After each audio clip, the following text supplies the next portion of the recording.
মনে কি দিন মা বোনেরা মনে রাখুন, উমাইয়া বেলাল রাদিয়াল্লাহু আনহুকে ঘর থেকে টেনে বার করলেন, মরুভূমির উত্তপ্ত গরম বালিতে নিয়ে গেলেন।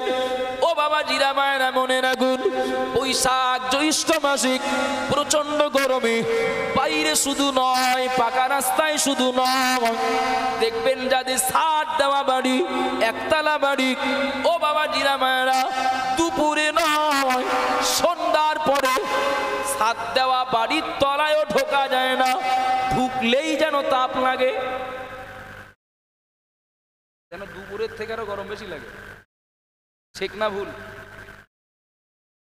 প্রখর রৌদ্রে বৈশাখ জ্যৈষ্ঠ মাসে পাকা রাস্তায় নয়, কিংবা কোনো চাষের জমিতে নয়, কোনো ছাদের তলায় নয়, উমাইয়া বেলাল হুজুরকে ঘর থেকে টেনে বার করলেন, মরুভূমির উত্তপ্ত গরম বালিতে নিয়ে গেলেন।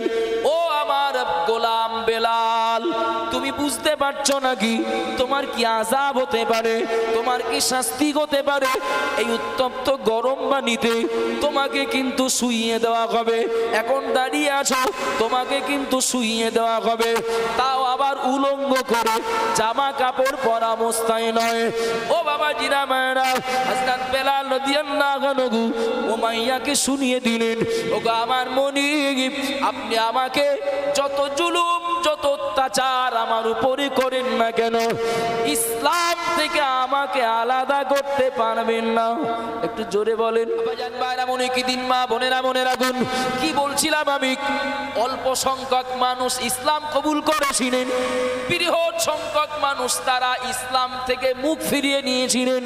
ও বাবা জিরা ভাইরা, এই বৃহৎ সংখ্যক মানুষেরা এরা জুলুম করে, অত্যাচার করে, কখনো বা বাড়ি ছাড়া করে দেওয়ার চেষ্টা করেও, কখনো বা বাড়ি ছাড়া করে দিয়েও ইসলাম থেকে মুসলমানদের আলাদা করতে পারেনি। কারণ অন্য কিচ্ছু নয়, তারা ইসলাম থেকে মজা পেয়েছিলেন, ইসলাম কবুল করে যে স্বাদ পেয়েছিলেন, তাদের কাছে দুনিয়ার সব আযাব, দুনিয়ার সব কষ্ট তাদের কাছে তুচ্ছ হয়েছিল। ঠিক বলছি না ভুল বলছি? ও বাবা জিরা মায়েরা মনে রাখুন, নিশ্চয় আপনাদের মনে পড়বে প্রিয় নবী মুহাম্মদুর রাসূলুল্লাহ সাল্লাল্লাহু আলাইহি ওয়াসাল্লাম নবী আমার দ্বীনের দাওয়াত দিতে লাগলেন। নবীর দ্বীনের দাওয়াতে, নবীর দ্বীন প্রচারে ঈমান আনলো কত শ্রেণীর মানুষ ঈমান আনলেন। হযরত আবু বকর, হযরত উসমান, আবু বকর, হযরত উসমান, হযরত আলী ঈমান আনলেন। আম্মা জান হযরত খাদিজা রাদিয়াল্লাহু তাআলা আনহা। ও বাবা জিরা বারা মনে কে দিন আল্লাহর নবীর নিজ জবানে দ্বীন প্রচার শুনে, ইসলাম প্রচার শুনে ঈমান আনা মানুষদের ভিতরে নির্যাতিত একজন মানুষ ছিলেন, নাম তার হযরত বেলাল রাদিয়াল্লাহু আনহু। ও বাবা জিরা মায়ানা মনে রাখুন, হযরত বেলাল উমাইয়ার বাড়ির একজন কৃত দাস, একজন গোলাম। বেলাল তিনি যেই না ঈমানের কালেমা পড়লেন, ইসলামটাকে গ্রহণ করলেন, উমাইয়া শুনতে পেলেন, কোথা থেকে যেন বাড়ি চলে আসলেন, বেলালের সামনাসামনি হলেন। ও আবার বাড়ির গোলাম, ও বেলাল শুনছে নাকি মুহাম্মাদের প্রচার করা, ইসলাম তুমি কবুল করেছো, মুহাম্মাদের প্রচার করা কলেমা নাকি তুমি মেনে নিয়েছো? ও বাবা জিরা মায়েরা, হযরত বেলাল রাদিয়াল্লাহু আনহু মনিব উমাইয়াকে বললেন, ওগো আমার মনিব, আপনি যেটা শুনেছেন ওটা সত্য, ওটা সঠিক শুনেছেন। একটু জোরে বলেন না। আল্লাহ বলেছেন, ইন্নাদ দীনা ইনদাল্লাহিল ইসলাম, আমি আল্লাহ আমার সব থেকে মনোনীত দিন হলো ইসলাম। একটু মহব্বতে বলেন সুবহানাল্লাহ, আর একটু জোরে বলেন না সুবহানাল্লাহ। আল্লাহ বললেন আমার সব থেকে মনোনীত দিন, নাম তার ইসলাম। আচ্ছা দেখবেন আমাদের অনেক জওয়ান যুবক ভাইরা, ওরা মাথার চুল কাটে এমন স্টাইলে, মুরব্বীরা দেখলে মুরব্বীদের যেন চোখ দাঁড়িয়ে দেয়। দেখেছেন না দেখেননি? একটু কথা বলেন না। ও যে কি শার্ট ও নিজেও জানে না, তবে কোনো না কোনো জায়গা থেকে বলো ধার করেছে। করে না? আপনি ওর গোড়া খোঁজেন, গোড়া গোড়া খুঁজতে খুঁজতে দেখবেন সে নায়ক হোক আর খেলোয়াড় হোক, আর কোনো দিক থেকে সমাজে প্রভাবশালী কেউ হোক, এ ছেলেটা ওই প্রিয় মানুষটার অনুকরণ করেছে। অর্থাৎ এই যে মাথার চুল কেটেছে, পুরো আনকমন সার্জার বলে, ভদ্র সমাজ ও স্টাইল ভালো মনে নেয় না। খোঁজ নিলে পাওয়া যাবে ওর কাছে যে দামি লোক, সেই দামি লোকটারও নকল করেছে। কথা বলেন ঠিক না ভুল বাবা? কাউকে দেখবেন ছেঁড়া প্যান্ট পরতে, ছেঁড়া প্যান্ট দেখেছেন আপনারা? দেখেছেন? এ মুরব্বীরা দেখেন আর মাথা চুলকান যে কোন যুগে এসে পড়লাম। ছেঁড়া প্যান্ট গরিব মানুষ পরলে অবহেলা করা হয়, বাপের নেইতা কি করবে, ছেঁড়া প্যান্ট ছাড়ার কি পরবে। আর বড় লোকের বাচ্চারা যখন পড়ে তখন ওটা হয় স্টাইল। ঠিক বলছি না ভুল বলছি? এই ছেঁড়া প্যান্ট এমনি আসেনি। গ্রাম বাংলার জওয়ান যুবক ভাইয়েরা আচমকা ওরা প্যান্ট ছিঁড়ে পরা শুরু করেনি। আপনি গোড়া খুঁজে দেখুন, এর গোড়া একটা দামি লোক আছে, সে পড়া শুরু করেছে, তিনি পড়া শুরু করেছেন আর তার ভক্তরা তার অনুকরণ করেছেন। কথা বলেন ঠিক না ভুল? তো দুনিয়ার তিনি যত দামি ব্যক্তি হন, তিনি তো সৃষ্টি। খেলোয়াড় হন, নায়ক হন, শিল্পপতি হন, আর যে লেভেলেরই দামি কেউ হন, তিনি তো সৃষ্টি। সৃষ্টির পছন্দ এর দাম যতটা, স্রষ্টার কাছে যেটা পছন্দ তার দামটা আর একটু বেশি না কম? একটু হ্যাঁ না বলেন বাবা? সৃষ্টির পছন্দের যদি দাম এত হয়, তো স্রষ্টার কাছে যেটা পছন্দ তার দাম নিঃসন্দেহে আরো অনেক বেশি হবে। আব্বাজান মায়েরা মনে কি দিন, মা বোনেরা মনে রাখুন, মহান আল্লাহ পাক রব্বুল আলামিন স্রষ্টা মালিক, তিনি বললেন আমি আল্লাহ বলছি আমার কাছে সব থেকে পছন্দনীয়, আমার কাছে সব থেকে প্রিয়, আমার কাছে সব থেকে মনোনীত যে দিন, যে ধর্ম, সেই দিন, সেই ধর্মটা হলো ইসলাম। একটু বলেন না সুবহানাল্লাহ? ও বাবা জিরা ভাইরা মনে রাখুন, আল্লাহর কাছে মনোনীত যে দিনটা, এই দিনটাকে প্রচার করার জন্য, সমাজের মাটিতে প্রসার ঘটানোর জন্য মহান আল্লাহ পাক নবী আদম আলাইহিস সালাম থেকে শুরু করে আর মুহাম্মদুর রাসূলুল্লাহ সাল্লাল্লাহু আলাইহি ওয়াসাল্লাম পর্যন্ত আল্লাহ পাক 1,24,000, মতান্তরে 2,24,000 নবী রাসূলকে আল্লাহ এই দুনিয়ায় পাঠিয়েছিলেন। নবী রাসূলদের দুনিয়াতে আগমনের উদ্দেশ্য ছিল তো এটাই, আল্লাহর মনোনীত, আল্লাহর পছন্দনীয় ইসলামটাকে সমাজের মাটিতে ছড়িয়ে দেওয়া, আল্লাহর পছন্দনীয় দিনটাকে সমাজের মাটিতে প্রচার প্রসার করা। ও বাবা জিরা ভাইরা মনে রাখুন, দিবালোকের মতো স্পষ্ট, আদম নবীর জামানায় আমরা ছিলাম না, নূহ নবীর জামানায় ছিলাম না, ইব্রাহিম নবীর জামানায় ছিলাম না, মুহাম্মদুর রাসূলুল্লাহ সাল্লাল্লাহু আলাইহি ওয়াসাল্লাম যে সময় হায়াতে দুনিয়া ছিলেন, ওই জামানায় আমি ছিলাম না, আপনি ছিলেন না। তবে ইতিহাস জলজল করছে, আল্লাহর কাছে পছন্দনীয় যেদিন প্রচার করলেন আল্লাহর প্রেরিত নবী এবং রাসূলেরা, এই নবী রাসূলদের দিন প্রচারের ফল হয়েছিল মেনে নেওয়া মানুষ ছিল সংখ্যায় কম, আর উপেক্ষা করা মানুষ সংখ্যায় ছিল বেশি। কথা বলেন ঠিক? যেটা আল্লাহর কাছে মনোনীত আর প্রচার করছেন আল্লাহর মনোনীত নবী রাসূলেরা। কথা ঠিক না ভুল বাবা? মাঝখানে কোনো ভেজাল আছে? মাঝখানে কোনো ভেজাল আছে? দিনটা আল্লাহর মনোনীত আর প্রচার করছেন আল্লাহর মনোনীত নবী রাসূলেরা। কাদের কাছে প্রচার করছেন? আল্লাহর সব থেকে মনোনীত সৃষ্টি মানুষের কাছে। গরু, ছাগল, হাঁস, মুরগি জঙ্গলে ঢুকে, বাঘ, সিংহ হিংস্র বন্য জন্তুদের কাছে নয়, কিংবা সমুদ্রে নেমে, নদীতে নেমে। জলজন্তুদের কাছে তো প্রচার করা হয়নি, প্রচার করা হয়েছে কাদের কাছে?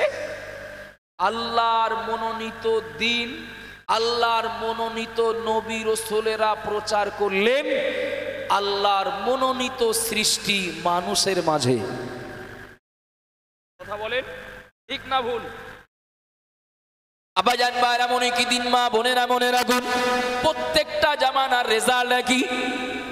নবী রাসূলদের এই প্রচার, নবী রাসূলদের ইসলামের দাওয়াত মেনে নেওয়া মানুষের সংখ্যা ছিল কম, আর না মানা উপেক্ষা করা মানুষের সংখ্যা ছিল বেশি। তবে মনে রেখে দিন, মেনে নেওয়া মানুষ সংখ্যায় কম হলেও ওরা ইসলামটাকে বুঝে মেনেছিলেন বলে ওদের কদম ছিল বিরাট মজবুত। ঠিক বলছি না ভুল বলছি? ও বাবা জিরা ভাইরা, মনে রেখে দিন, সংখ্যায় কম ইসলামের পক্ষের মানুষগুলো, সংখ্যায় কম কলেমা পড়া মানুষগুলো, কিন্তু মনে রেখে দিন বৃহৎ সংখ্যক ঈমানদার কাফের ওই বেঈমান যারা, ওরা অল্প সংখ্যক মানুষদের প্রতি জুলুম করে, অত্যাচার করে, কিংবা কখনো বা লোভ লালসা দেখি ইসলামের ভিতরে থাকা মানুষগুলোকে ওরা ইসলাম থেকে সরাতে পারেনি। কখনো বা লোভ দেখানো হয়েছে, কখনো বা ভয় দেখানো হয়েছে, আবার কখনো বা মারা হয়েছে, মেরে ফেলার হুমকিও দেওয়া হয়েছে, কখনো বা মেরে ফেলার চেষ্টাও করা হয়েছে। কিন্তু মনে রেখে দিন, যারা ইসলামটাকে মনে প্রাণে মেনে নিয়েছিলেন, এরা ইসলামের স্বাদ, ইসলামের মজা বুঝেছিলেন বলেই ইসলামটাকে বোঝা, ইসলামটাকে জানা, ইসলামটাকে মেনে নেওয়া মানুষদের কাছে দুনিয়ার সব লোভ লালসা, দুনিয়ার সব আযাব, সব হুমকি, যত রকম মার ছিল, ইসলাম ধর্ম অবলম্বীদের কাছে তুচ্ছ ছিল। একটু জোরে বলেন, একটু মহব্বতে বলেন না। অল্প সংখ্যক মানুষ ইসলাম কবুল করেছেন, এই অল্প সংখ্যক মানুষ ইসলামটা এত ভালো বুঝেছিলেন এবং এর যা স্বাদ, এর যা মজা পেয়েছিলেন, বৃহৎ সংখ্যক মানুষ যারা ইসলাম বিরোধী, তারা এদের উপরে অত্যাচারের রোলার চালিয়েও এদের ইসলাম থেকে সরাতে পারেনি। আমার কথা বুঝতে না পারলে জিজ্ঞাসা করবেন, অমনোযোগী হলে বুঝতে পারবেন না। বাবা, আজকের আমরা যারা সারা পৃথিবীর মাটিতে কোটি কোটি মুসলমান, আমরাও তো একই ধর্মের অনুসারী। একটা বিড়ি দিলে 5 ইলিত খায়, হ্যাঁ না বলেন না? একটা বিড়ির জন্য নীতি পাল্টায় না? কখন একটা খৈনি দিলে পা টলে যায়, কখন একটা ত্রিপল দিলে পা টলে যায়। আর যদি বলে তোমার একটা ঘর বলো, শিওর দেব শুধু কদিন পর, এই নেতা যদি খ্রিস্টান হতে বলে, তাও কত মুসলমান আছে খ্রিস্টান হতেও রাজি। খারাপ লাগছে নাকি আমার কথা শুনতে? একটু কথা বলেন না বাবা, কি ব্যাখ্যা করবেন? এরাও মুসলমান তো, এই পাটলা মানুষগুলো এরাও তো মুসলমান। পাটলে যায় কেন? কিছু মনে নেন না বাবা, আমি লম্বা ব্যাখ্যায় যাব না, খুব ছোট্ট করে একদম জানা একটা কথা বলছি, জানা কথা, হয়তো আমার কাছেই কোনোদিন শুনবেন। আচ্ছা, নারকেলের উপরে যদি কামড় দেওয়া হয়, মিষ্টি লাগবে না নোনতা লাগবে? নারকেল কি ইট, লোহা না পাথর? আরে আল্লাহ, হ্যাঁ না যা একটা বলেন। নারকেলটা কি? ফল তো একটা। নারকেল একটা ফল না? নারকেল ফল তো। আচ্ছা, পেয়ারার উপরে কামড়ালে কিছু স্বাদ পাওয়া যায় না? আপেলের উপরে কামড়ালে একটু স্বাদ পাওয়া যায় না? যায় তো। ও আপনার আঙুরের উপরে কামড়ালে একটু স্বাদ পাওয়া যায় না? আপেল বলি, আঙুর বলি আর পেয়ারা বলি, এর তুলনায় নারকেল বড় না ছোট? অনেক বড় তো, অনেক বড় তো। কিন্তু কেউ যদি মনে করে পেয়ারার উপরে কামড়ালেই স্বাদ, পেয়ারার থেকে বড় ফল এর উপরেও কামড়ালে ওই রকম বিরাট স্বাদ লাগবে। স্বাদ লাগবে না কিছু সেলবে? তাড়াতাড়ি বলেন, স্বাদ লাগবে না সেলবে? সেলবে না? ও নারকেল ভিতরে যাবে না ভিতর থেকে কিছু বাইরে আসবে? কি বাইরে আসবে? কি বাইরে আসবে? ওরে রক্ত। আমি অবাঙালি না, আপনার অবাঙালিতে কি দেন? রক্ত বার হবে না? এখন কেউ নারকেলের ছোবলায় কামড় দিয়ে যদি বলে এ কি মানুষে খায়, এ কি কোনো ফলের মধ্যে, এ কি কোনো খাবারের মধ্যে, দোষ কার? আষাঢ় মারবে যে লোকটা তার না নারকেলের? কথা বলেন, কার দোষ? যে ছোবলায় কামড় দেবে তারই দোষ। কথা বলেন, ঠিক না ভুল? কেউ যদি নারকেলের মালায় কামড় দেওয়ার কারণে দাঁত ভেঙে যায়, সে যদি নারকেলটা নিয়ে যদি আষাঢ় মেরে উল্টো পাল্টা ছোট বড় গাল দেয়, দোষ কার? নারকেলের না তার বোঝার ত্রুটি? কথা বলেন, বোঝার ত্রুটি তো। কিছু মনে নেন না, মদের দোকানে লাইনে দাঁড়িয়ে লোকটার নামের আগে মোহাম্মদ আছে না নেই? একটু হ্যাঁ না বলেন না, আছে না নেই? নামের আগে মোহাম্মদ। অমুসলিমরা দেখলেন ও এই তো সেই মুসলমান, ইসলাম ধর্মের লোক, ও বোঝা হয়ে গেছে ইসলাম কিরকম। আপনি তো ছোবলায় কামড় দিয়েছেন, তা স্বাদটা বুঝবেন কি করে? ঠিক বলছি না ভুল বলছি? কথা বলেন না বাবা। দোকানদার অমুসলমান, খরিদ্দার মুসলমান, বাকি খেয়েছেন দোকানে, বাকি। এখন সে 6,650 টাকা বাকি, সে দোকানের দিকে যায় না, অন্য দোকান ধরেছে। ও দোকানে গেলে শুধু টাকা চায়, তা ও দোকানে যাবো না, অন্য দোকান ধর। এখন এই অমুসলমানরা দেখলেন, তাই তো 6,500 টাকা বাকি বাঁধিয়ে টাকা না দিয়ে অন্যদিকে যাচ্ছে। এ মুসলমান তো ভালো না, তাহলে ইসলামকে এইরকম নাকি? এ কি নারকেলের মালায় কামড় দিয়ে নারকেলের স্বাদ বোঝা হচ্ছে না? আমার কথা বুঝতে পারছেন না? অমনোযোগী হচ্ছেন।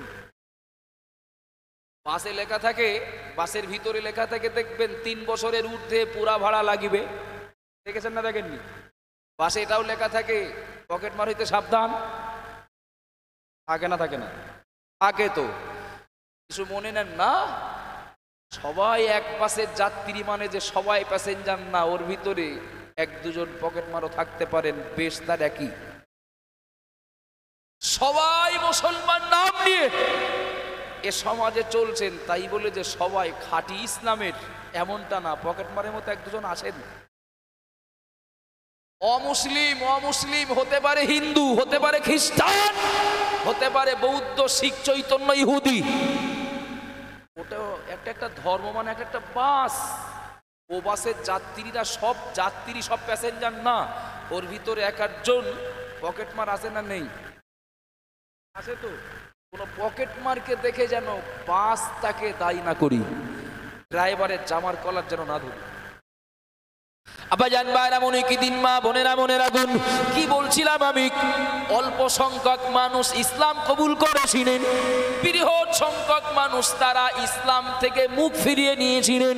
ও বাবাজিরা ভাইরা, এই বৃহৎ সংখ্যক মানুষেরা এরা জুলুম করে, অত্যাচার করে, কখনো বা বাড়ি ছাড়া করে দেওয়ার চেষ্টা করেও, কখনো বা বাড়ি ছাড়া করে দিয়েও ইসলাম থেকে মুসলমানদের আলাদা করতে পারেনি। কারণ অন্য কিচ্ছু নয়, তারা ইসলাম থেকে মজা পেয়েছিলেন, ইসলাম কবুল করে যে স্বাদ পেয়েছিলেন, তাদের কাছে দুনিয়ার সব আযাব, দুনিয়ার সব কষ্ট তাদের কাছে তুচ্ছ হয়েছিল। ঠিক বলছি না ভুল বলছি? ও বাবাজিরা মায়েরা মনে রাখুন, নিশ্চয় আপনাদের মনে পড়বে প্রিয় নবী মুহাম্মদ রাসূলুল্লাহ সাল্লাল্লাহু আলাইহি ওয়াসাল্লাম নবী আমার দিনের দাওয়াত দিতে লাগলেন। নবীর দিনের দাওয়াতে, নবীর দিন প্রচারে ঈমান আনলো। কত শ্রেণীর মানুষ ঈমান আনলেন। হযরত আবু বকর, হযরত উসমান, আবু বকর, হযরত উসমান, হযরত আলী ঈমান আনলেন। আম্মা জান হযরত খাদিজা রাদিয়াল্লাহু তাআলা আনহা। ও বাবাজিরা বারা মনে কে দিন আল্লাহর নবীর নিজ জবানে দিন প্রচার শুনে, ইসলাম প্রচার শুনে ঈমান আনা মানুষদের ভিতরে নির্যাতিত একজন মানুষ ছিলেন, নাম তার হযরত বেলাল রাদিয়াল্লাহু আনহু। ও বাবাজিরা মায়েরা মনে রাখুন, হযরত বেলাল উমাইয়ার বাড়ির একজন কৃতদাস, একজন গোলাম বেলাল। তিনি যেই না ঈমানের কালেমা পড়লেন, ইসলামটাকে গ্রহণ করলেন, উমাইয়া শুনতে পেলেন, কোথা থেকে যেন বাড়ি চলে আসলেন, বেলালের সামনাসামনি হলেন। ও আবার বাড়ির গোলাম, ও বেলাল শুনছে নাকি মুহাম্মাদের প্রচার করা, ইসলাম তুমি কবুল করেছো, মুহাম্মাদের প্রচার করা কলেমা নাকি তুমি মেনে নিয়েছো।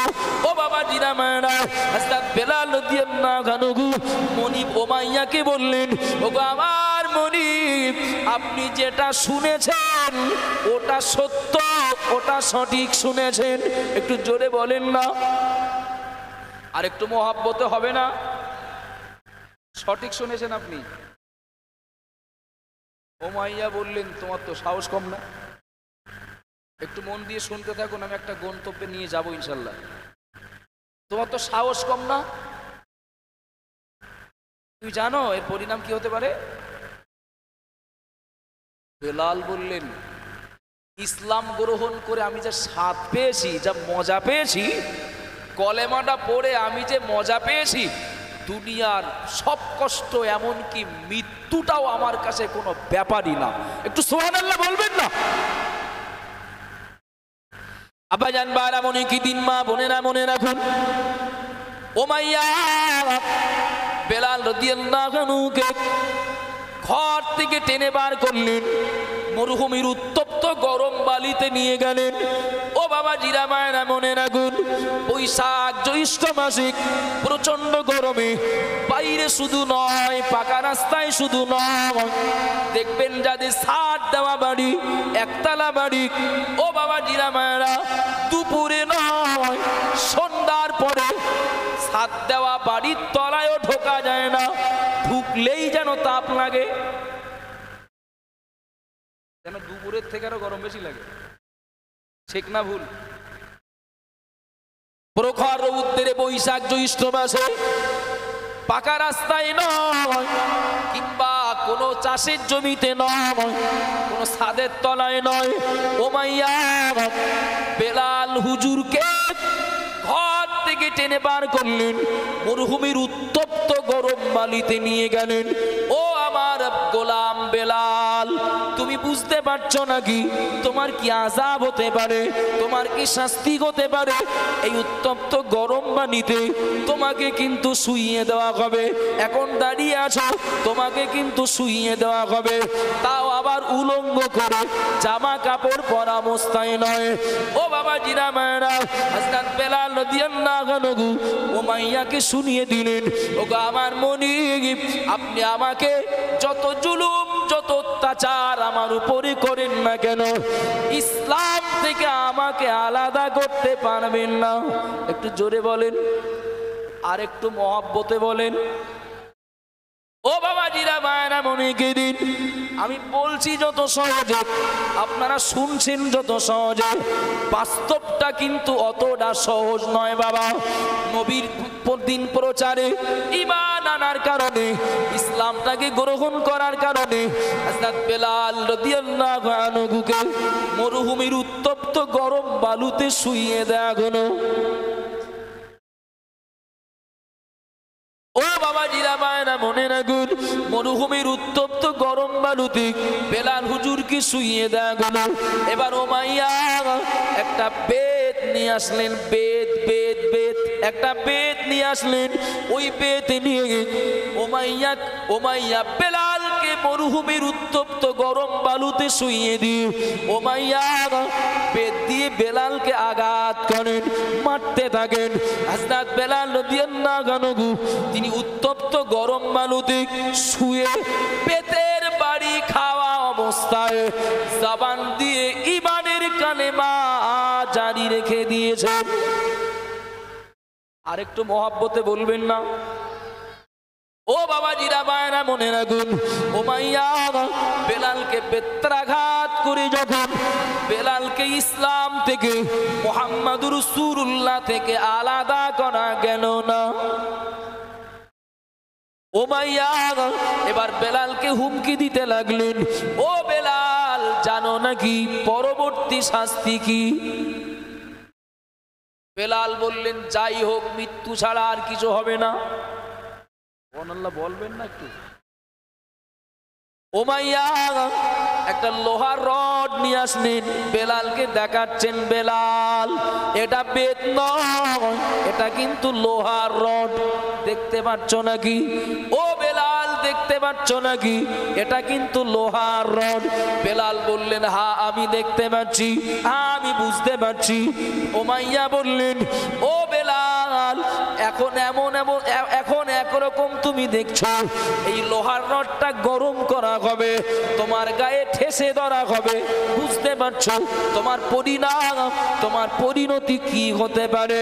বেলাল বললেন, আমাকে ভয় দেখাবেন না, আপনার যা ইচ্ছা খুশি আপনি করে যান।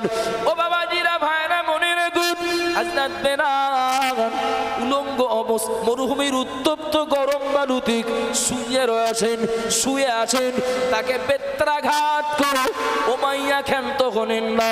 এবার একটা লোহার রড নিয়ে উমাইয়া চলে গেলেন উনানে গরম করার জন্য। ও বাবাজিরা মায়েরা, লোহার রডটা এতটা গরম করা হয়েছিল, লোহার রডটা দেখবেন কামার যারা জিনিসপত্র তৈরি করে, আমার বলে আপনাদের দিকে না কি বলে, কামার, বিভিন্ন ওই সেটা কেউ বলে কোদাল, কেউ বলে ফাপড়া, কেউ বলে কাঁচি, কেউ বলে দা, যিনি যে নামেই চেনেন, ওটা একটা লোহার রড কে পাতি এই জাতীয় কিছু ছিল, আগুনে দিয়ে যখন ওটাকে মানে প্রয়োজনীয় জিনিস তৈরি করতে যখন গরম করেন, দেখেছেন কোনোদিন লাল কিরকম হয়, মানে ওটাকে নরম করা হয় ইচ্ছা খুশি মতো, যেন প্রয়োজনীয় জিনিসটা তৈরি করা যায়, ঠান্ডা অবস্থায় তো দেখানো যাবে না। ও বাবাজিরা ভাইরা মনে গেদিন, উমাইয়া লোহার রডটা ওই রকম রক্তের মতো লাল করে বেলালের সামনে চলে আসলেন। ওগো বেলাল দেখতে পাচ্ছ নাকি, বুঝতে পারছো নাকি আমার হাতে নাকি? ও আমার গোলাম বেলাল, বুঝতে পারছো নাকি আমার হাতে নাকি? যদি তুমি ইসলাম না ছেড়ে দাও, যদি কলেমা না ছেড়ে দাও, মুহাম্মাদুর রাসূলুল্লাহকে যদি না ছেড়ে দাও, আমি বেলাল, আমি মনিব উমাইয়া বলছি, এই লোহার রড তোমার গায়ে ঠেসে ধরা হবে, তোমার গায়ে চেপে ধরা হবে, বুঝতে পারছো তোমার পরিণাম পরিণতি কি হতে পারে? ও বাবা জিনা মায়েরা, কথা শুধু মুখে থাকলো না, ওটা বাস্তবায়ন হলো। উমাইয়া কলেমা পড়ার অপরাধে বেলালের গায়ে ওই লোহার রড রক্তের মতো লাল অবস্থায় বেলালের গায়ে ঠেসে ধরলেন। একটু দয়া করে বলবেন নাকি, ওই রড যদি চামড়া গোস্তের শরীরে লাগানো হয় ভিতরে ঢুকবে কিনা? লোহার রড ভিতরে ঢুকতে লাগলো, আর রক্তগ্রস্ত চর্বি আস্তে আস্তে বাইরে বার হতে লাগলো। ওই লোহার গরম রডে যত রক্ত লাগে, গোস্ত লাগে, যত চর্বি লাগে, তত আস্তে আস্তে ঠান্ডা হয়। ও বাবা জিরা মায়েরা মনে রাখুন, লোহার রড বেলাল হুজুরের রক্তগ্রস্ত চর্বি গলে গলে ঠান্ডা হয়ে গেল, কিন্তু তখনও পর্যন্ত বেলালের জবান থেকে ইসলামকে, মুহাম্মাদুর রাসূলুল্লাহকে আলাদা করা যায়নি। আর একটু জোরে বলবেন না? নিশ্চয়ই যে মজা পেয়েছিলেন সেই মজার কাছে কষ্টটা তুচ্ছ ছিল। কথা বলেন বাবা। ও বাবাজিরা ভাইরা মনে রাখুন, আবু জেহেলের বাড়ি কাজ করতো একটা মেয়ে, নাম তার সুমাইয়া। কি বললাম? একটা পুরুষ মানুষের কথা বলেছি, আর একটা মহিলার কথা বলি, একটু খেয়াল করুন। আবু জেহেলের বাড়িতে কাজ করতো, নাম তার সুমাইয়া। আবু জেহেলের বাড়ি থাকাকালীন ইমানের কালেমা পড়ে মুসলমান হয়ে গেলেন। একটু জোরে বলেন। আমার গলার অবস্থা বিরাট খারাপ, আমি তো বুঝতে দিচ্ছি না। তো আপনারা যদি একটু সাড়া না দেন, দেখেছেন মাছ চাষিদের দেখেছি, কোনো হাঁস মুরগি যখন ঝিম ধরে ধামার মধ্যে দিয়ে বাড়ি মারে না, দেখেননি না? একটু কথা বলেন না। এই ওই একটা পালি না কি বলে, ওর ভিতরে সে হাঁসের পিলে মুরগির পিলটাতে বেরোয়। কি খবর? তোর ঝিম ধরা রোগ হয়েছে, তুমদাম বাড়ি দিলে ও সজাগ হয়ে যাবে। তাই আপনারা একটু চাঙ্গা হলে বক্তার আবেগ একটু বাড়বে, আর আপনারা যদি ঝিমিয়ে যান বক্তা বালিশ খুঁজবে। একটু তকবীর দেন দিন, নারে তকবীর। ব্যাটারিতে একটু চার্জ হয়েছে, আর একটু জোরে হয় না, নারে তকবীর। এই আওয়াজটা চৌমাথা পর্যন্ত যাবে না? নারে তকবীর। জীবনতলা আমিনিয়ার ঐতিহাসিক ইসালের সওয়াব, জীবনতলা আমিনিয়া মাদ্রাসার ঐতিহাসিক ইসালের সওয়াব, অল ইন্ডিয়া সুন্নাতুল জামাত, নারে তাকবীর। আবু জেহেল সারা জীবন কুয়া ঘুরেছে, সারা জীবন নবীকে আটকানোর জন্য। কথা বলেন ঠিক না ভুল? নবীকে আটকানোর জন্য। আর সেই আবু জেহেলের বাড়ি কাজ করে যে দাসী সুমাইয়া, কলেমা পড়ে নিলেন। সুবহানাল্লাহ বলবেন না? একটু মহব্বত করে বলেন না। যে ফেরাউন মুসা নবীর আটকানোর জন্য পুত্র হত্যার আইন করলো, মনে আছে নাকি? ফেরাউন খুব ভালো লোক ছিল, পুত্র হত্যার আইন করলো। সেই ফেরাউনের বাড়ি আল্লাহ মুসা নবীকে তুলে দিলেন, তুই মানুষ কর এবার। সুবহানাল্লাহ বলবেন না? ফেরাউনকে আল্লাহ দায়িত্ব দিলেন, মুসা তুই মানুষ কর। অথচ ওই মুসা নবীকেই আটকানোর জন্য কিন্তু ফেরাউন পুত্র হত্যার আইন করে। ও বাবা ভাইরা বোনের গুণ, নিষ্ঠুর বেঈমান আবু জাহেল বাড়ি চলে আসলো, সুমাইয়াকে কাছে ডাকলো। সুমাইয়া, পাড়া থেকে একটা কথা শুনলাম, কথাটা সত্য নাকি? ও বাবা জিরা ভাইরা বোনেরা গুণ, দাসী সুমাইয়া আবু জেহেলকে বলে দিলেন, আবু জেহেলকে শুনিয়ে দিলেন, ও আমার মনিব, আপনি যেটা শুনেছেন এটা সত্য। আমি মুহাম্মাদুর রাসূলুল্লাহর প্রচারিত ইসলাম আমি কবুল করেছি। একটু জোরে বলেন না। অত্যাচারী বাদশার সামনে সত্য কথা বলা হলো সব থেকে বড় জেহাদ। কথা ঠিক না ভুল? ও বাবা জিরাবায়রা মনে রাখুন, সুমাইয়া যখন সামনাসামনি বলে দিলেন, ওগো আমার মনিব, আপনি যেটা শুনেছেন ওটা সত্য, ওটা সঠিক, আমি কলেমা পড়ে নিয়েছি। আবু জেহেল একই কথা বলেছিল, উমাইয়া বেলালকে যে কথা বলেছিলেন, আবু জেহেল একই কথা বলল। ও সুমাইয়া, ইসলাম কবুল করার জন্য, মুহাম্মাদকে নবী বলে মানার জন্য, আল্লাহ এক, এ কথা স্বীকার করার জন্য তোমার পরিণতি কি হবে তুমি জানো নাকি? তোমার পরিণতি কি হবে তুমি জানো নাকি? আম্মা জান সুমাইয়া রাদিয়াল্লাহু আনহা ঈমান কবুল করে, ইসলামটাকে কবুল করে এমন স্বাদ, এমন মজা পেয়েছিলেন।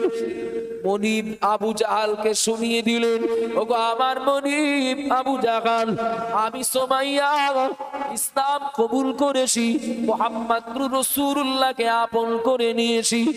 আমার সিদ্ধান্ত ফাইনাল, আপনার যেটা করার করে নেন। একটু সুবহানাল্লাহ বলবেন না? ও বাবাজিরা মায়েরা, ও গো মা বোনেরা, বোনেরা গুন, এরপরে আমাদের নিজেদের কথা সময় থাকলে বলবো, একটু খেয়াল করুন। আবু জেহেল প্রাথমিক অবস্থায় সুমাইয়াকে সতর্ক করার চেষ্টা করলো, ভয় দেখি মৌখিক ভাবে বলে তাকে আলাদা করার চেষ্টা করলো, কিন্তু সুমাইয়া কোনোভাবেই রাজি হলেন না। শেষ পর্যন্ত নিষ্ঠুর বেঈমান আবু জাহাল সুমাইয়াকে ইসলাম থেকে আলাদা করার জন্য, মুহাম্মাদুর রাসূলুল্লাহ থেকে দূরে সরানোর জন্য আবু জাহাল করলো কি, একটা ঘোড়া একটা দড়ি নিয়ে আসলো। ঘোড়া, ঘোড়া আর একটা দড়ি। ও বাবাজিরা মায়েরা বোনেরা গুন, ও গো মা বোনেরা মনে কিদিন, আবু জাহাল ওই ঘোড়া এবং দড়িটা সুমাইয়াকে দেখাচ্ছে। ও সুমাইয়া, দেখতে পাচ্ছ নাকি? তোমার সামনে যেটা আছে বুঝতে পারছো নাকি কি হতে পারে, কি হবে? সুমাইয়া পরিষ্কার বললেন, যা করার করে নেন। আবু জেহেল বলল, ও সুমাইয়া, তুমি যদি ইসলামকে মুহাম্মাদকে না ছেড়ে দাও, আমি তোমার মনি বলছি, ঘোড়ার পায়ের সঙ্গে তোমার পা বেঁধে দি, ঘোড়াটাকে খেপিয়ে দেব। আপনাদের অসুবিধা হচ্ছে নাকি? কেন বলছি এ কথা? অবশ্যই উত্তর তো আছে, কিছু মনে নিলে হবে না। এই জীবনতলা মার্কেট, সে জীবনতলা কি যে তলা হোক, বাজারে গেছি চা খেতে, চা, দোকানদার অমুসলিম, আমি খরিদ্দার মুসলমান, হয় না? হয় না? হতে পারে না? পারে না? যে বলছি, কাকা একটা বিস্কুট আর ওই জলের পটটা গিয়ে দেন তো। আমার কথা শুনছেন না অমনোযোগী হচ্ছেন বাবা? একটা বিস্কুট দেন আর জলের পটটা একটু এগিয়ে দেন দিন। আমি একবারও বলবো না যে জল বললে পাপ হবে, কিন্তু আমি বলি কি, আমি বলি কি, পানি। ওখানে যে জল বললাম কেন? বুঝতে যেন না পারে, যেন বুঝতে না পারে। আর টুপি যদি না থাকে, দাড়ি যদি না থাকে, পাঞ্জাবি যদি না থাকে, তাহলে একদম হোমিওপ্যাথি ঔষধের ওই দানা যেরকম গুঁড়ো গুঁড়ো সাবুদানা মতো, ওই রকম। মানে যে ঔষধই দেওয়া হবে, মানে ও সব রোগে কাজে লাগে আর কি। দানা এক কৌটোর থেকে ঢালে, এক পাত্র থেকে, ঔষধ ওটা ঔষধটা আলাদা। বাইরে কাজে গেছেন, হতে পারে বাইরের রাজ্যে, হতে পারে কোন শহরে, ডাক নাম, ভালো নাম আব্দুর রহমান, আব্বা কিংবা মা কি মসজিদের ইমাম, সব করে রেখেছিলেন আব্দুর রহমান। শহরে নগরে বাইরে বিদেশে নিরাপদে ঘোরার আশায় নিজে নিজে একটা নাম নিলেন, লালটু। আছে নাকি এদিকে? লালটু, বল্টু, পিন্টু, রিঙ্কু, রন্টু, আছে না নেই? নাম শুনে উদ্ধার করা যাবে? এ কাদের? এটা হ্যাঁ না বলেন না? নাম শুনে উদ্ধার করা যাবে? তোর নাম কি? আমার নাম লালটু। তো বুঝতে পারলাম না কাদের। বাপের নাম কি? বাপের নাম পিন্টু।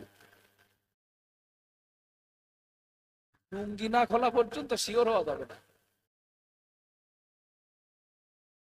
আব্বাজান মায়েরা মনে কি দিন, মা বোনেরা মনেরা গুণ, সুমাইয়া এর উপরে বলে দিলেন, ও আমার মনি, যা খুশি যা ইচ্ছা তাই করে নেন।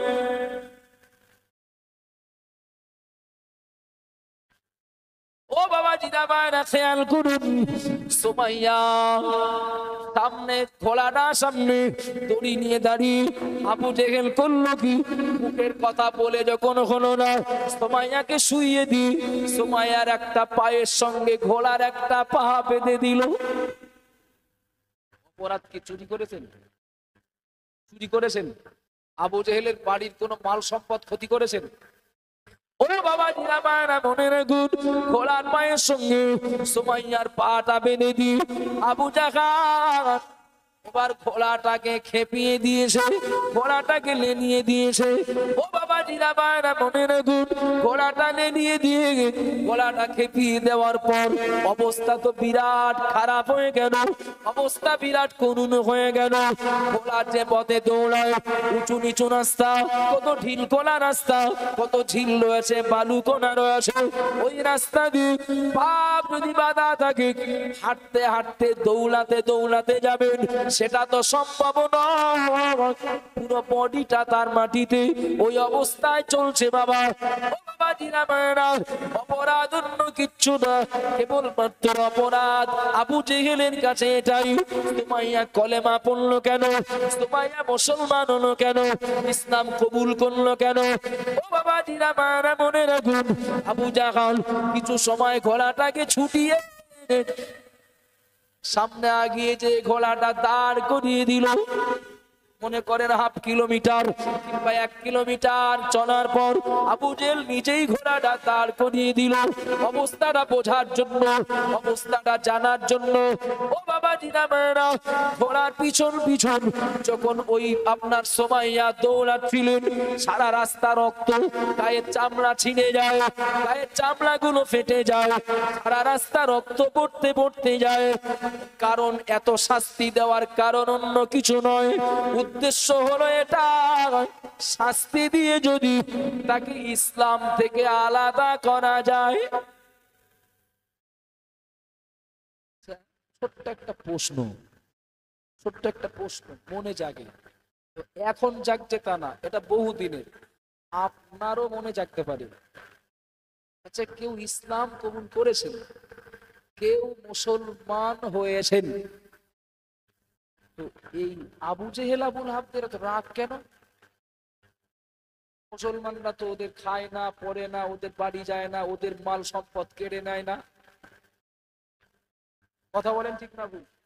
কিন্তু এই বেঈমান গুলোর এত রাগ হয় কেন? কিছু মনে নিলে হবে না বাবা, একদম বাস্তব কথা বলবেন। একটা এক টেবিলে 4 জন কর্মচারী কাজ করেন, 4 জন, এর ভিতরে একজন কর্মচারী ভালো কাজ করে, 3 জন ফাঁকি দেয়। একজন ভালো কাজ করে, 3 জন ফাঁকি দেয়। আচ্ছা, ভালো কাজ করা লোকটা 3 জনের কাছে বন্ধু হবে না শত্রু হবে? ঠিক না ভুল? একদম ঠিক না ভুল? ভালো কাজ করা কর্মচারীটা বাকি 3 জনের কাছে শত্রু এই জন্য হবে, তোর জন্যই তো আমাদের বিপদে পড়তে হবে। কথা বলেন না, তোর কারণেই তো আমাদের বিপদে পড়তে হবে। তুই যদি আমাদের সঙ্গে থাকতে চাস, তাহলে আমাদের মতো ফাঁকি দে, যা করছি তাই কর, তাহলে আমাদের সঙ্গে থাকতে পারবি, আমাদের সঙ্গে মিশতে পারবি, আমাদের সঙ্গে তো সম্পর্ক বজায় থাকবে। তুই যদি ভালো কাজ করে তুই ভালো হতে যাস, তাহলে এ দলে বলে তো জায়গা নেই। ভালো কাজ করা কর্মচারীটার প্রতি জুলুম করবে ফাঁকি দেওয়া 3 কর্মচারী। কথা ঠিক বলছি না ভুল বলছি? কিছু মনে নেন না বাবা, ঈমান এটা তো একটা আয়নার মতো, কথা বলে, এটা তো একটা আয়নার মতো। রাগটার কারণ কোথায় শুনে নেন। আবু জেহেল দাঁড়িয়ে আছে, আর এক পাশে আবু বকর দাঁড়িয়ে, আবু বকর রাদিয়াল্লাহু আনহু দাঁড়িয়ে, মনে করেন মাঝখানে নবী দাঁড়িয়ে, একটু দূরে হযরত ওমর রাদিয়াল্লাহু আনহু দাঁড়িয়ে। আবু জেহেলের তো কাজ হলো ঘুরবে ফিরবে, নবীকে একটু কাটি দেবে, কথা বলে।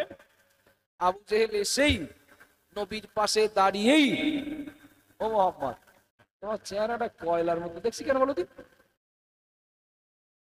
তোমার চেহারাটা কয়লার মতো দেখছি কেন বলো দিন? নবীর রাগ হবে না আনন্দ হবে? হ্যাঁ না বলেন না, রাগ হবে তো? নবী মুস্কে হেসে বললেন, আপনি ঠিক বলেছেন।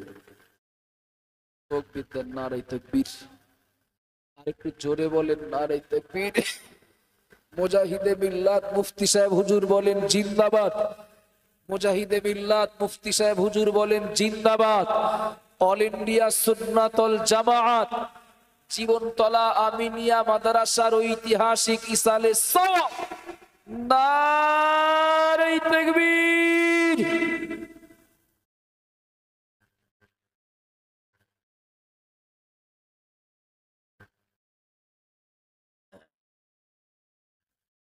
আবু জেহেল কি বলছে?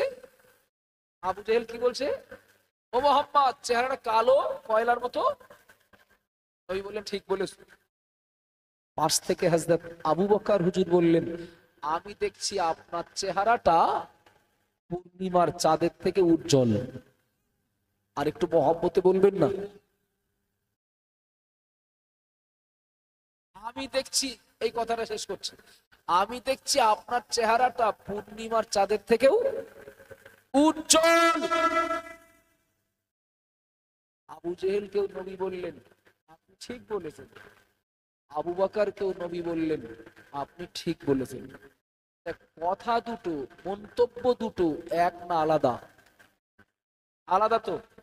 আর নবী দুজনকেই বললেন ঠিক বলেছেন। দুটো কথা যদি আলাদা হয়, একটা ঠিক আর একটা ভুল হবে। আব্বাজান মারা মনে কি দিন, মা বোনেরা মনে রাখুন, পাশে দাঁড়িয়েছিলেন হযরত ওমর রাদিয়াল্লাহু আনহু। বিরাট ঠান্ডা লোক নাকি? ও বাবাজিরা মারা, হযরত ওমর নবীকে বললেন ইয়া রাসূলুল্লাহ, ইয়া হাবিবাল্লাহ, আর কিন্তু সহ্য হয় না, আপনি একবার বলুন। আবু জেহেল আপনার প্রতি মিথ্যা দোষ চাপিয়েছে, ব্যবস্থা করে দিচ্ছি। একবার শুধু বলেন। নবী বললেন আবু বকর, ওমর মাথা গরম করলে হবে? আমি মুহাম্মদুর রাসূলুল্লাহ, আমি তো একটা আয়না। একটু মহব্বত করে বলেন না। আমি তো একটা আয়না। আচ্ছা, আয়নার সামনে যে দাঁড়াবে, আয়নার পিছনের লোক দেখবে না সে নিজের চেহারা দেখবে? কথা বলেন না বাবা। নিজের চেহারা দেখবে। আল্লাহ নবী হযরত ওমর হুজুরকে সান্ত্বনা দিলেন, ও সাহাবা ওমর মনে রাখো, আমি মুহাম্মদুর রাসূলুল্লাহ বলছি। আবু জেহেল আমাকে কয়লার মতো কালো বলেছে, আসলে আমার কিচ্ছু বলেনি, যা বলার নিজের বলেছে। সুবহানাল্লাহ বলেন। আমার সাহাবা আবু বকর তার ব্যাপারে বলেছেন, লাউযিনা ঈমানুহু আবি বকরিন লাযাদা ঈমানুহু আও কামা ক্বালা আলাইহিস সালাম। আল্লাহ নবী বললেন, तमाम দুনিয়ার ঈমানদারের ঈমান যদি এক পাল্লায় দেওয়া হয়, আর আমার আবু বকরের ঈমান যদি অপর পাল্লায় দেওয়া হয়, আবু বকরের ঈমানের পাল্লাটা ভারী হয়ে যাবে। একটু জোরে বলে। ও বাবা জিরা মায়েরা মনে রাখুন, হযরত আবু বকর হুজুরের ব্যাপারে আল্লাহ নবী ওমর রাদিয়াল্লাহু আনহুকে বললেন, ও আমার সাহাবা ওমর, আমার আবু বকর প্রশংসা আমার করেননি, আমার সামনে দাঁড়িয়ে তার নিজের প্রশংসা করেছেন। একটু জোরে বলেন। কিছু মনে নেন না বাবা।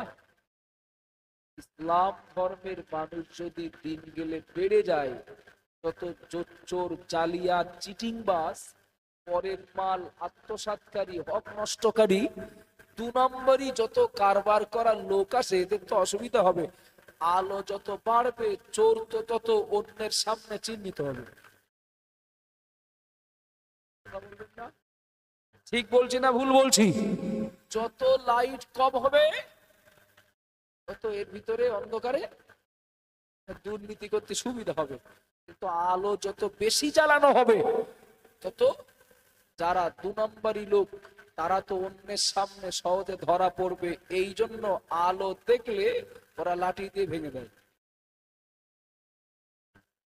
অত বিস্তারিত বলা যাবে না, কিন্তু আমার বক্তব্যের বিষয় কি ছিল বলেন? সংখ্যায় কম কলেমা পড়া মানুষ, কিন্তু কি মজা পেয়েছেন। এদের মেরে ফেলে দিলেও ওরা ইসলাম ছেড়ে দেবে না।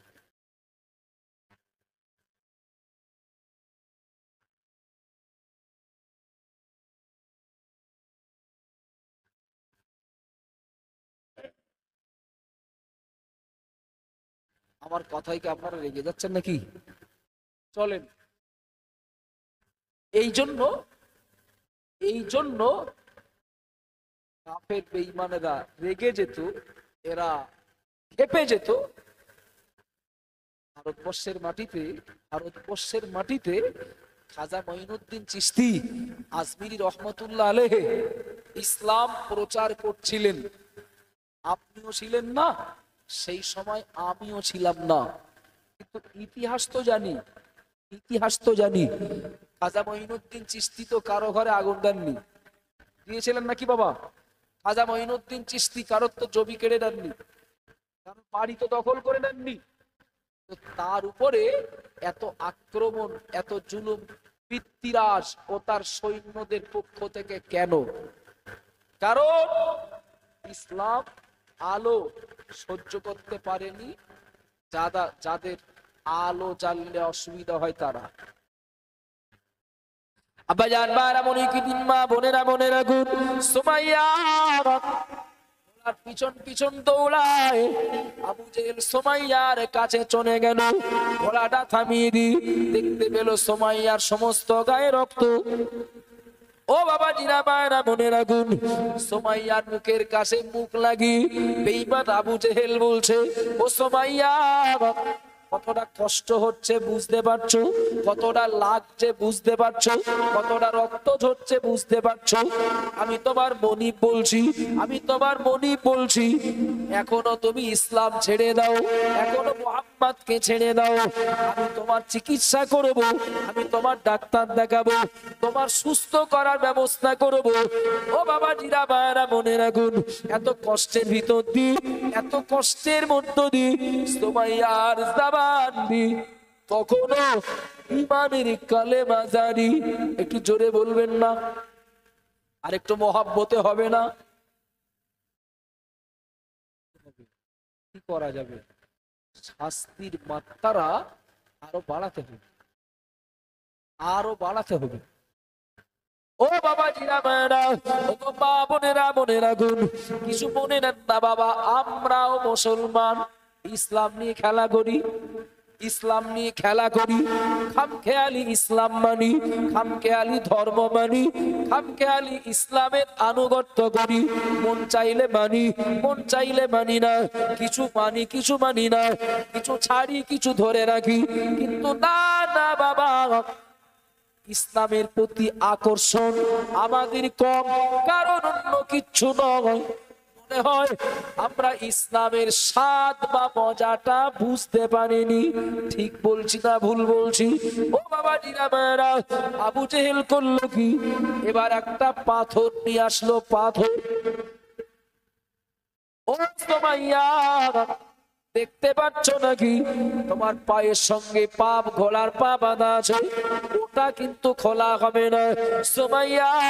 তোমার ঘোড়ার পায়ের সঙ্গে তোমার পা কিন্তু খোলা হবে না। এইবার তোমার বুকের উপরে এই পাথর চাপিয়ে দেওয়া হবে। এবার কি করো দেখি? তুমি ইসলাম কত সময় মনে রাখো দেখি। ও বাবা জিরা বায়রা মনে রাখুন, সুমাইয়া তখনও বললেন, ও আমি আপনার দাসী, আল্লাহর বান্দি সুমাইয়া বলছি, আমার জীবন যত সময় থাকবে তত সময় আমার জবান দিয়ে মুহাম্মাদুর রাসূলুল্লাহর প্রচারিত কলেমা জারি থাকবে। আরেকটু মহাব্বতে বলেন, ইসলামের প্রতি আমাদের ভালোবাসা আছে না নেই? হ্যাঁ না বলেন না বাবা। ইসলামের প্রতি আমাদের ভক্তি আসে না নেই? আচ্ছা, এখন যদি বলা হয় ইসলামের জন্য জীবন দিতে রাজি, হাত তুলতে হবে না। আমি হাত তোলার পক্ষে না, হাত তুলে দেখানোর পক্ষে না। যদি বলা হয় ইসলামের জন্য জীবন দিতে রাজি কে কে, হাত তুলতে বাদ যাবে মনে হয়? হাত যাবে মনে হয়? একটা তুলতে বললে কেউ দুটোও তুলবে। ওরে ইসলামের নামে কেউ যদি কথা বলে, হয় সে থাকবে না আমি থাকবো। মদ খেয়ে মাতলামি করতে করতে বাড়ি যাবে, তাও ওই স্লোগান যাবে। ইসলামের বিরুদ্ধে কেউ যদি কিছু বলে, হয় সে থাকবে না আমি থাকবো। খোঁজ নিয়ে দেখেন শুক্রবারও নামাজ পড়ে না। কথা বলেন না বাবা। ইসলামের জন্য জীবন দিতে রাজি, 10 টাকায় 10 লাখ পাওয়ার ধান্দায় প্রত্যেকদিন লটারি কাটে। ইসলামের জন্য জীবন দিতে রাজি, আল্লাহ অনেক টাকা দিয়েছেন কিন্তু যাকাত দেন না। ইসলামকে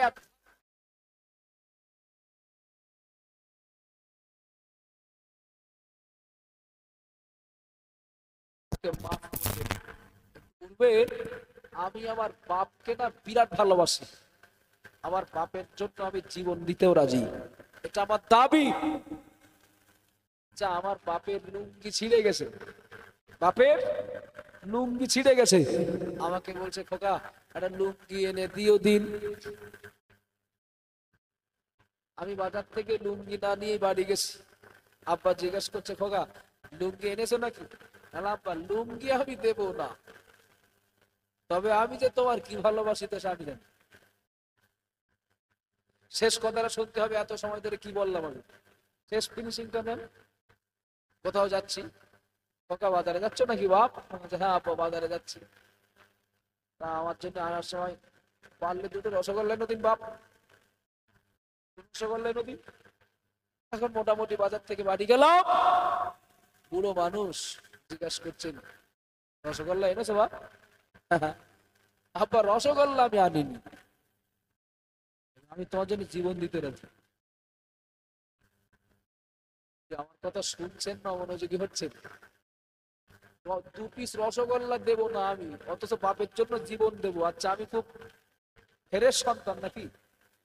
একদম নির্ভেজাল ভালোবাসার সন্তান তো, হ্যাঁ না বলেন না? খোকা আমার না আর পান খাওয়ার নেশা, পান খাওয়ার অভ্যাস তুই তো জানিস, 10 টাকার পান এনে দিস দিন। বাজার থেকে বাড়ি গেলাম, পানের খবর নেই। খোকা পান এনেছিস?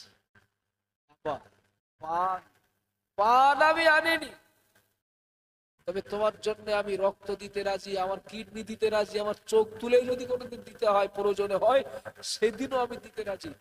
পান আমি আনিনি আপা। আচ্ছা কি চিটিংবাজি ভালোবাসা না? না বলেন না, চিটিংবাজি ভালোবাসা না? বাপকে ভালোবাসি প্রমাণটা তখন হবে বাপ যেগুলো চেয়েছেন সেইগুলো যখন দেব। কথা বলেন না বাবা। ইসলামকে আমিও ভালোবাসি, প্রমাণটা তখন হবে ইসলাম আমার কাছে যা চেয়েছে সেগুলো যখন দেব। ঠিক না ভুল? হতে পারে নামাজ, হতে পারে রোজা, হতে পারে দান সদকা, হতে পারে নিষেধ থেকে দূরে থাকার আদেশ, এই নিষেধ থেকে দূরে থাকার হুকুম, হতে পারে মসজিদের জন্য প্রয়োজনে দান, হতে পারে মাদ্রাসার জন্য দান, হতে পারে ইসলামকে পৃথিবীতে বাঁচিয়ে রাখার জন্য কোন সহযোগিতা করার আহ্বান। আমি ইসলামের চাহিদা মেটাবো না, ইসলামের জন্য আমি জীবন দিতেও রাজি। এটা তো আমার ওই বাপ ভালোবাসার মতো হচ্ছে নাকি বাবা? সারা পৃথিবীতে মুসলমান কোটি কোটি কোটি কোটি কোটি কোটি, বেশিরভাগ সব ভালোবাসার নমুনা আমার বাপের যেমন ভালোবাসি ওই রকম। আমি বলছি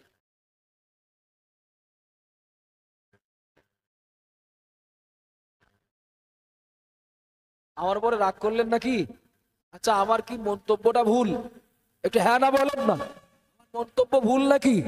সারা পৃথিবীর মুসলমানরা ওই দেখেন যখন মহারাজ, জীবনেও আমরা তার সমর্থন করবো না, মহারাজ যখন নবীকে নিয়ে একটা বাজে মন্তব্য করলেন, আমরা সাধ্য মতো তার প্রতিবাদ করার চেষ্টা করেছি। খোঁজ নিয়ে দেখুন, খোঁজ নিয়ে দেখুন, এ প্রতিবাদে জীবন দিতেও রাজি এমন মানসিকতার মানুষ যারা অংশগ্রহণ করেছে, খোঁজ নিলে পাওয়া যাবে। শুক্রবারে নামাজ পড়ে না, ভুল বলছি নয়, অনেক বলেছি, বলার ভিতরে ভুল ত্রুটি হলে ক্ষমা করবেন। জীবনতলা আমিনিয়া মাদ্রাসাতুল বানাতের সঙ্গে এর পক্ষে আমরা থাকবো, এ ব্যাপারে অঙ্গীকারবদ্ধ হই।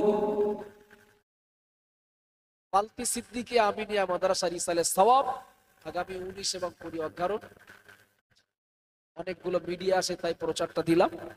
তার আগে তেসরা চৌঠা অজ্ঞারন্ত আগামী কাল এবং পরশু বড় গোবরা চিস্তিয়া মাদ্রাসা রিসালের সওয়াব, 10 তারিখে বইকারা মাদ্রাসা রিসালের সওয়াব।